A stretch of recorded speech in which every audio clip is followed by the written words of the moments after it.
The Asus Republic of Gamers Ally X handheld is here. What is it and how is it different from the original Ally? Let's find out. Asus Republic of Gamers re-upped its Ally gaming handheld and redesigned it with input from people like you. Well, maybe not you, but users and reviewers, and Asus took that feedback and made the new Ally X.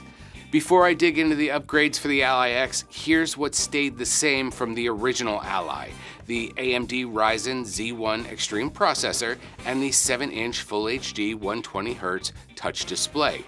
Oh, and it's still running Windows 11, so if you were hoping for those to be replaced, maybe next time.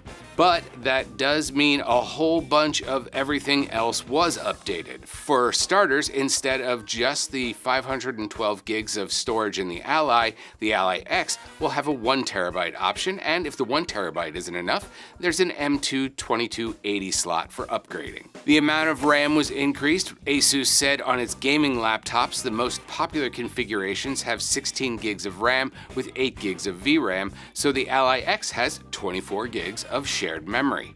Asus also doubled the Ally's 40-watt-hour battery pack to 80 for the Ally X, so presumably you'll have double the gaming time. But surprisingly, the increase barely added to the weight, which is a hair under 1.5 pounds.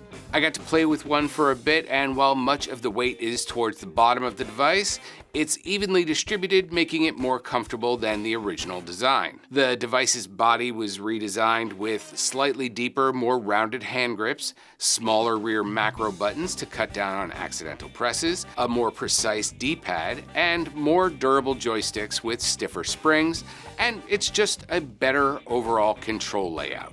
Asus also swapped out the Ally's XG mobile port for 2 USB-C ports, and one of them is Thunderbolt. Also, Asus was forced to redesign the cooling to accommodate the larger battery, but it actually came up with an improved cooling solution because of it, and that includes a smaller but more efficient fan and an additional fan vent, which combined makes the components and the touchscreen cooler. Of course, since it is improved, the price can't stay the same. The original tops out at $700, while the Ally X is $800, but it does come in black, so now people will know on site that you spent more money, so bonus there. Anyway, I did like the original, and hopefully the extra memory and cooling will help performance, and more battery life is always welcome.